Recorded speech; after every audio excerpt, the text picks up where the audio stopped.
کیا کافروں اور منافقوں کا مقصد الگ الگ ہوتا ہے؟ عدہ کسے کہتے ہیں اور اس کی مدت کتنی ہوتی ہے؟ آئیے جانتے ہیں ان سوالوں کے جوابات کے بارے میں ہمارے آج کے اس ایپیسوڈ میں۔ بسم اللہ الرحمن الرحیم۔ محترم ناظرین، سلام علیکم۔ سبیل قرآن کے اس تفسیری پروگرام میں ایک بار پھر آپ کا استقبال کرتے ہیں۔ تو آئیے سب سے پہلے اس سورہ کی آیت نمبر 47 اور 48 کی تلاوت کو اس کے ترجمے کے ساتھ سنتے ہیں۔ كتاب أنزلناه إليك مبارك ليدبروا آياته وليتذكر أولو الألباب بسم الله الرحمن الرحيم وبشر المؤمنين بأن لهم من الله فضلا كبيرا ولا تطع الكافرين والمنافقين ودع أذاهم وتوكل على الله وكفى بالله وكيلا۔ اور تم مومنین کو خوشخبری دے دو کہ ان کے لیے خدا کی طرف سے بہت بڑی مہربانی اور بخشش ہے، اور اے رسول تم کہیں کافروں اور منافقوں کی اطاعت نہ کرنا اور ان کی ایذا رسانی کا خیال چھوڑ دو، اور خدا پر بھروسہ رکھو اور کارسازی میں خدا کافی ہے۔ تلاوت اور ترجمے کو سن لینے کے بعد اب آئیے ان دو آیتوں کے نکات کو بھی غور سے سن لیتے ہیں۔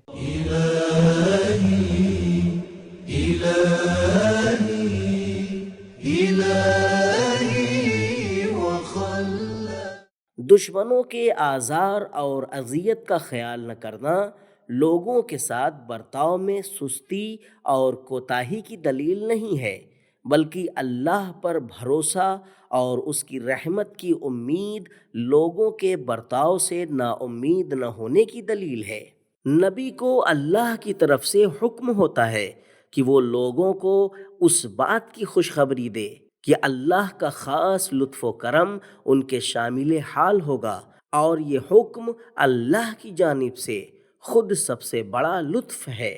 وبشر والی آیت پچھلی آیت کا مصداق اور نمونہ ہے جس میں ارشاد ہوا تھا مبشرہ۔ نکات کو سن لینے کے بعد اب آئیے ان دو آیتوں میں موجودہ پیغامات کو بھی غور سے سن لیتے ہیں۔ كتاب أنزلناه إليك مبارك ليدبروا آياته نمبر 1، اللہ کے خاص لطف و کرم کو حاصل کرنے کے لیے ایمان کا ہونا ضروری ہے۔ نمبر 2، پیشوا کو چاہیے کہ وہ لوگوں کو خوشخبری دے۔ نمبر 3، پروردگار عالم مومنوں کے ساتھ مہربانی اور بخشش کے ساتھ برتاؤ کرتا ہے۔ من اللہ فضلا، البتہ لوگوں پر اللہ کے فضل و کرم کے مرتبے اور درجات ہیں۔ نمبر 4، جو شخص حقیقی قدرت اور طاقت کے سرچشمے سے امیدوار ہو جائے وہ گمراہوں سے جدا ہو سکتا ہے۔ نمبر 5، کفار اور منافقوں کی خراب کاریوں کو نظر انداز کرنے اور ان کی چاہتوں کے مقابلے میں استقامت کے لیے اللہ پر بھروسہ کرنا ضروری ہے۔ نمبر 6، کفار اور منافق دونوں ایک ہی راہ کے راہی ہیں۔ وَلَا تُطِعِ الْكَافِرِينَ وَالْمُنَافِقِينَ، دونوں کا کام مومنوں کو اذیت دینا ہے۔ نمبر 7، کبھی کبھی پیشوا کو چاہیے کہ وہ صرف رہنمائی کرے اور دشمنوں سے مقابلہ کرنے اور ان سے انتقام لینے کی نہ سوچے۔ نمبر 8، اللہ پر بھروسہ کرنا چاہیے کیونکہ وہی بھروسہ کرنے کے لائق اور کفایت کرنے والا ہے۔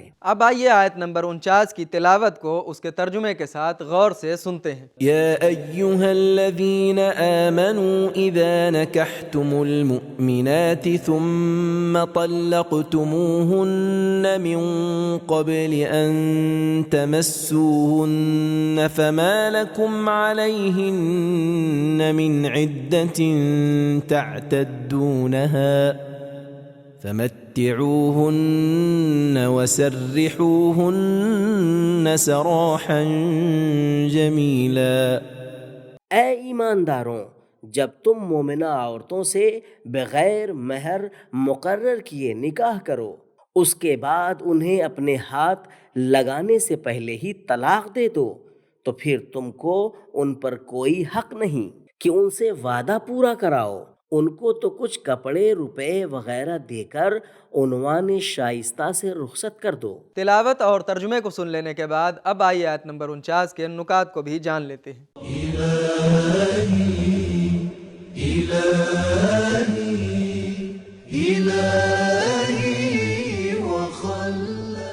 نکاح سے مراد عقد، تماس سے مراد جسمانی تعلق اور سراحن جمیلہ سے مراد بنا کسی جھگڑے لڑائی کے طلاق ہے۔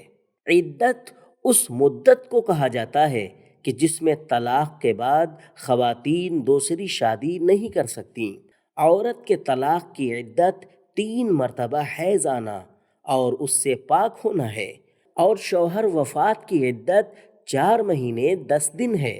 بعض عورتوں کو عدت کی ضرورت نہیں ہوتی، وہ عورتیں جنہیں نکاح کرنے کے بعد مرد نے ہاتھ نہ لگایا ہو، اور وہ یائسہ عورتیں جو بچہ پیدا کرنے کے قابل نہ رہ گئی ہوں۔ 50 اور 60 سال کی عورتیں۔ سورہ بقرہ کی آیت نمبر 236 میں بھی ہم نے پڑھا کہ جنسی تعلق برقرار کرنے سے پہلے اگر کسی مرد نے اپنی عورت کو طلاق دے دی اور اس عورت کو ہدیہ دینا چاہیے تو اپنی توانائی کے مطابق تحفہ دے۔ علی الموسع قدرہ وعلی المقتر قدرہ متاعا بالمعروف۔ امام محمد باقر علیہ السلام نے فرمایا، ایسی عورتیں طلاق شدہ لوگوں کے ڈر، خوف اور طعنوں کے ساتھ اپنے باپ کے گھر واپس لوٹتی ہیں، لہذا جتنا ہو سکے تحفے کے ذریعے ان کے دل کو سکون دیا جائے۔ فَمَتِّعُوهُنَّ وَسَرِّحُوهُنَّ۔ نکات کو جان لینے کے بعد اب آئی اس آیت کے پیغامات کو بھی غور سے سن لیتے ہیں۔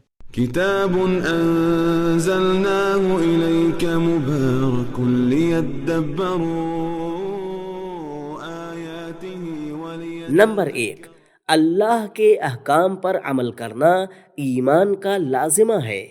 نمبر 2، طلاق کا اختیار مرد کو ہے۔ طلقتم سوائے کچھ جگہوں کے جو شریعت میں بیان ہوئے ہیں۔ نمبر 3، شادی کے لیے سب سے ضروری چیز ایمان ہے۔ نمبر 4، طلاق دینا دین کے ختم ہو جانے کی علامت نہیں ہے۔ نمبر 5، عدت عورت پر مرد کا ایک حق ہے تاکہ اگر مرد چاہے تو رجوع کر سکے، لیکن جنسی تعلق برقرار کرنے سے پہلے طلاق دینے پر مرد کو رجوع کا حق نہیں ہے۔ فَمَا لَكُمْ عَلَيْهِنَّ مِنْ عِدَّةٍ۔ نمبر 6، روح پر لگی چوٹوں کی بھرپائی ہونی چاہیے۔ شادی کے بعد طلاق کی وجہ سے عورت کا حوصلہ ٹوٹ جاتا ہے، جس کی کچھ بھرپائی مناسب مہر دے کر کی جا سکتی ہے۔ نمبر 7، طلاق اور جدائی کا مطلب کینہ اور دشمنی نہیں ہے۔ تو ناظرین کرام، ہم نے یہ جانا کہ کفار اور منافقین دونوں کا مقصد ایک ہی ہوتا ہے، اور وہ ہے مومنوں کو اذیت دینا۔ عدہ اس مدت کو کہا جاتا ہے جس میں خواتین طلاق یا شوہر کی وفات کے بعد دوسری شادی نہیں کر سکتی۔ طلاق کی عدت 3 مرتبہ حیض آنا اور اس سے پاک ہونا ہے، اور وفات کی عدت 4 مہینہ 10 دن ہے۔ یہ تھے ہمارے سوالوں کے جوابات۔ ملتے ہیں اگلے ایپیسوڈ میں، تب تک کے لیے خدا حافظ۔ سبیل قرآن، قرآنی سماج کی پہچان۔